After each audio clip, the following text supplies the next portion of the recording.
Hello friends, welcome back to my channel Life of Ramya. And இன்னைக்கு இந்த வீடியோல கிட்ஸ்க்கான ரெண்டு சூப்பரான ஸ்நாக் ரெசிபி தான் பார்க்க போறோம். பீஸானா யாருக்கு தாங்க பிடிக்காது? பெரியவங்கல இருந்து குழந்தைங்க வரை எல்லாருக்குமே பிடிக்கும். ஆனா குழந்தைங்களுக்கு வெளிய இருந்து வாங்கி கொடுக்காம வீட்ல இந்த மாதிரி பீஸா வந்து ஒரு ஹெல்தியர் வெர்ஷன்ல செஞ்சு கொடுங்க. கண்டிப்பா அவங்களுக்கும் பிடிக்கும். வாங்க பார்க்கலாம்.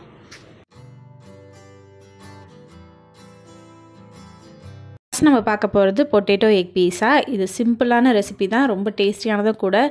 அதுக்கு ஃபர்ஸ்ட் வந்து ஒரு பேன் எடுத்துகிட்டு ஒரு டீஸ்பூன் மட்டும் நான் ஆயில் சேர்த்துக்கிறேன். இன்றைக்கி நான் வந்து இந்த பீஸாக்கு பேஸாக வந்து நான் பொட்டேட்டோ தான் எடுத்திருக்கேன். இந்த மாதிரி சின்ன மெலிஸாக வந்து ஸ்லைஸ் பண்ணி எடுத்துக்கணும் பொட்டேட்டோவை. ஒரு மீடியம் சைஸ் இருந்தால் போதும். ஒரு 80% குக் ஆகணும். ஒன் சைடு நல்லா குக் ஆன பிறகு நம்ம திருப்பி போட்டுட்டு ஃப்ளேம்லேயே வச்சு நம்ம அது கிறிஸ்பி ஆகிற வரைக்கும் நம்ம வேக வைக்கலாம். இப்போ இன்னொரு சைடு வந்து நான் ஒரே ஒரு முட்டை எடுத்துக்கிறேன். கொஞ்சமாக சால்ட் போட்டு நல்லாவே பீட் பண்ணிக்கணும். பீட் பண்ணிவிட்டு நம்ம அந்த 80% குக்கான அந்த உருளைக்கிழங்கு மேலே வந்து நம்ம இந்த முட்டையும் வந்து சேர்த்துக்கலாம். கிட்டத்தட்ட ஒரு ஆம்லேட் மாதிரி இருக்கும் பார்க்குறதுக்கு. ஸோ சேர்த்த பிறகு ஒரு 50% இது வந்து குக்கான பிறகு நம்ம வந்து கேர்ஃபுல்லாக வந்து திருப்பி போட்டுக்கலாம். இப்போ பார்த்திங்கன்னா பேஸ் வந்து நமக்கு ரெடி ஆகிடுச்சு. இப்போ இதுக்கு மேலே வந்து நம்மளோட ஆப்ஷன் தான் டோட்டலி. வெஜிடபிள்ஸ் வேணும்னாலும் சேர்த்துக்கலாம், இல்லை சிக்கன் வேணும், சிக்கன் பீஸா மாதிரி ட்ரை பண்ணணும்னா சிக்கனும் வந்து குட்டி குட்டியாக கட் பண்ணிவிட்டு சால்ட் அண்ட் பெப்பர்லாம் போட்டு டாஸ் பண்ணிவிட்டு அது மேலே சேர்த்துக்கலாம். பன்னீர், மஷ்ரூம் என்னென்ன வேணுமோ நம்மளே வந்து சேர்த்துக்கலாம். இப்போ நான் ஒரே ஒரு டீஸ்பூன் மட்டும் டொமேட்டோ சில்லி சாஸ் ஆட் பண்ணிக்கிறேன். இன்றைக்கி நான் என்னென்னலாம் ஆட் பண்ண போகிறேன்னா வந்து கேப்சிகம்ஸ் 2 கலர் கேப்சிகம் ஆட் பண்ணியிருக்கேன். வெங்காயம், கேரட் வந்து கொஞ்சம் துருவி சேர்த்துருக்கேன். இது வந்து டோட்டலாக நம்ம ஆப்ஷன். நம்ம என்னென்ன பிடிச்சிருக்கோ நம்ம அதுக்கேற்ற மாதிரி நம்ம சேர்த்துட்டு இப்போ நிறையவே வந்து சீஸ் வந்து ஆட் பண்ணிக்கிறேன். எல்லா சைடும் வந்து நம்ம சீஸ் போட்ட பிறகு காரத்துக்கு நான் சில்லி ஃப்ளேக்ஸும் கூடவே கொஞ்சமாக ஆரிகானோவும் சேர்த்துக்கிட்டு ஸ்லோ ஃப்ளேம்லேயே வச்சுட்டு நல்லா வந்து நம்ம ஒரு 2 to 5 minutes வரையும் குக் பண்ணால் போதும். வந்து கீழே இருக்கிறது வந்து எக்குன்றதுனால அது ஆல்ரெடி குக் ஆகிடுச்சு. ஸோ ஓவராக வந்து நம்ம குக் பண்ண வேண்டியது கிடையாது. அப்புறம் லப்பர் மாதிரி ஆகிடும்.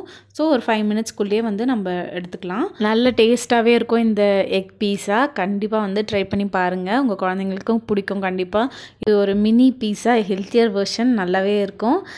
ட்ரை பண்ணி பார்த்துட்டு எப்படி இருக்குன்னு சொல்லுங்கள். இன்றைக்கி நான் வந்து எக்கும் கூடவே பொட்டேட்டோவும் சேர்த்து பண்ணியிருக்கேன். அது இல்லாமல் நீங்கள் வந்து இந்த மூங் தால் பீஸான்னு இருக்குது பார்த்தீங்களா, அந்த மாதிரி ட்ரை பண்ணலாம்.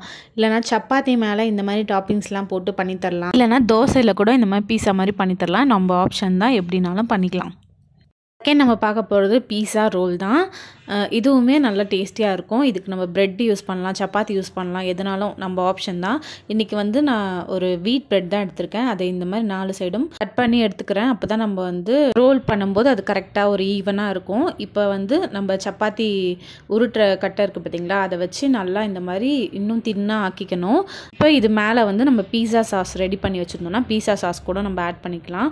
இல்லை டொமேட்டோ கெச்சப் வேணும்னாலும் ஆட் பண்ணிக்கிட்டு நல்லா இந்த மாதிரி எல்லா சைடும் இருக்கிற மாதிரி ஸ்ப்ரெட் பண்ணி விட்டுறணும். ஸ்ப்ரெட் பண்ணிவிட்டு இப்போ இது மேலே வந்து நான் கொஞ்சமாக ஆரிகானோ சேர்த்துக்கிறேன், சில்லி ஃப்ளேக்ஸ் சேர்த்துக்கிறேன். ரொம்ப சிம்பிளாக வேணும்னா நீங்கள் இதோடய வந்து நம்ம ரோல் பண்ணி ஃப்ரை பண்ணிக்கலாம். இல்லை இதுக்குள்ளே கொஞ்சம் வெஜிடபிள்ஸும் வைக்கணும்னு நினச்சிங்கன்னா அது நம்ம ஆப்ஷன் வச்சுக்கலாம்.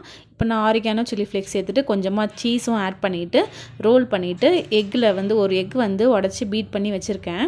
அந்த எக்கில் வந்து நல்லா எல்லா சைடும் படுற மாதிரி நம்ம வந்து டிப் பண்ணி எடுத்துக்கணும். எடுத்துகிட்டு டைரெக்டாக வந்து பேனில் கொஞ்சமாக ஆயில் சேர்த்து நான் ஷாலோ ஃப்ரை பண்ணிக்க போகிறேன். ஸோ இது வந்து டீப் ஃப்ரைலாம் பண்ணணும்னு அவசியம் இல்லை, ஷாலோ ஃப்ரை பண்ணாலே போதும்.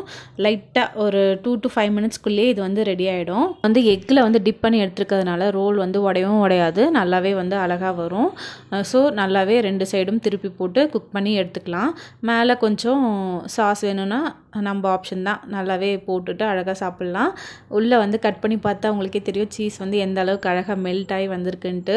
ஸோ இதுவும் வந்து ட்ரை பண்ணி பார்த்துட்டு எப்படி இருக்குன்னு சொல்லுங்கள். நெக்ஸ்ட் வீடியோவில் பார்க்கலாம். தேங்க்ஸ் ஃபார் வாட்சிங்.